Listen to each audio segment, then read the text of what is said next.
Buenos días, mi nombre es José David Caselles y a continuación vamos a hacer una presentación sobre la teoría crítica del señor, el autor Pablo Freire.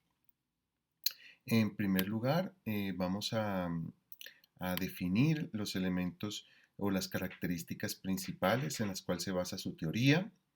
Hay una frase de Freire que me gusta mucho que dice, todos nosotros sabemos algo, todos nosotros ignoramos algo, por eso siempre aprendemos.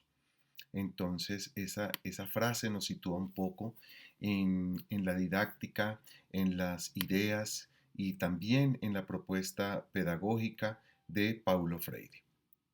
Bien, cabe destacar también que Paulo Freire fue uno de los principales o quizá el más importante exponente latinoamericano de la teoría crítica.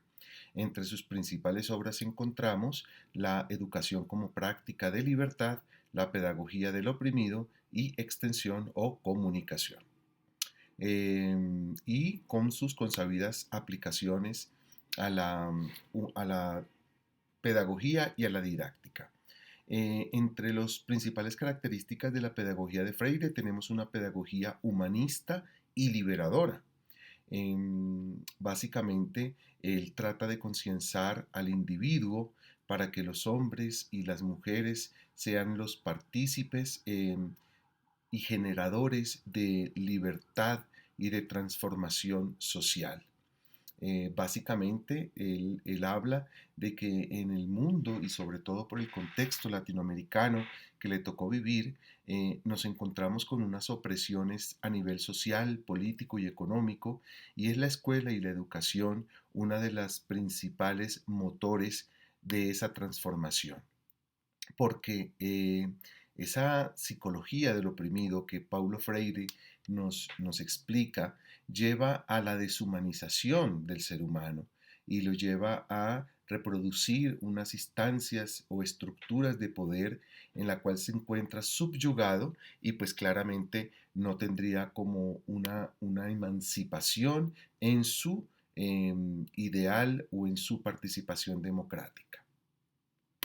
Bien, básicamente, digamos que la pedagogía crítica también tiene sus raíces en la teoría crítica de la escuela de Frankfurt en Alemania y tiene muchos exponentes como el señor Paulo Freire, que es el que estamos explicando el día de hoy, Henry Giroux, Michael Apple, Peter McLaren, entre otros. Entonces, el objetivo de esta pedagogía es que los estudiantes desarrollen una conciencia crítica que le permita aprender a reconocer las conexiones entre sus problemas y sus experiencias individuales y los contextos sociales en los que estos ocurren. Ese es el primer paso para una toma de acción progresiva y reflexiva. En esta pedagogía crítica, digamos que vamos a tener tres elementos importantes: la enseñanza, el aprendizaje y el conocimiento.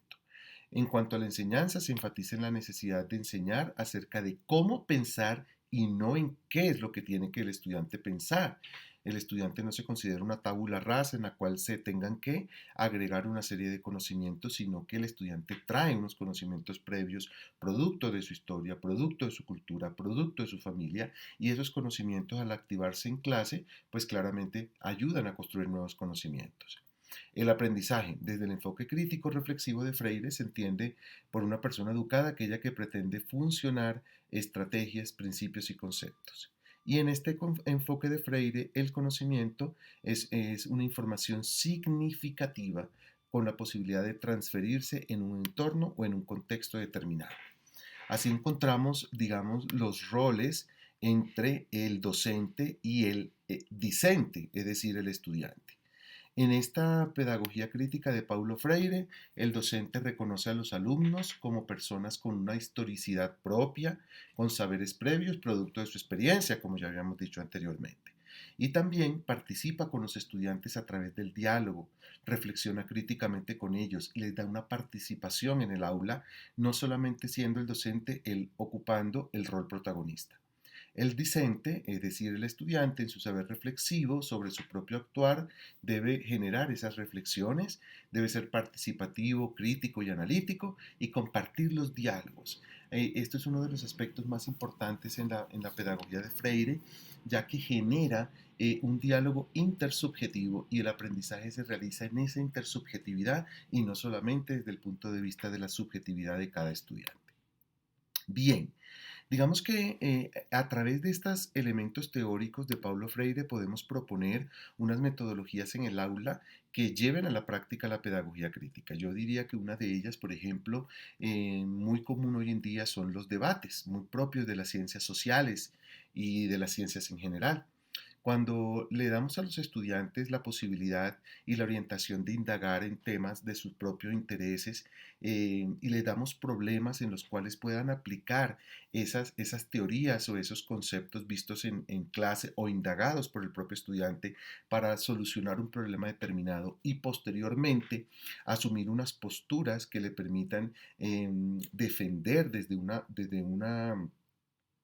una praxis crítica la postura para solucionar un problema y escuchar las diferentes posturas de los compañeros que también buscaron unas soluciones a un mismo problema, creo que puede ser una forma muy importante de validar la teoría crítica en el aula, a través de la investigación, de la conceptualización y de la puesta en práctica de los debates, porque también el estudiante aflora en su subjetividad con lo investigado y lo propuesto y también debe escuchar las posturas de sus compañeros haciendo un ejercicio intersubjetivo en el cual el diálogo a través de la palabra escrita y oral primaría en el aula.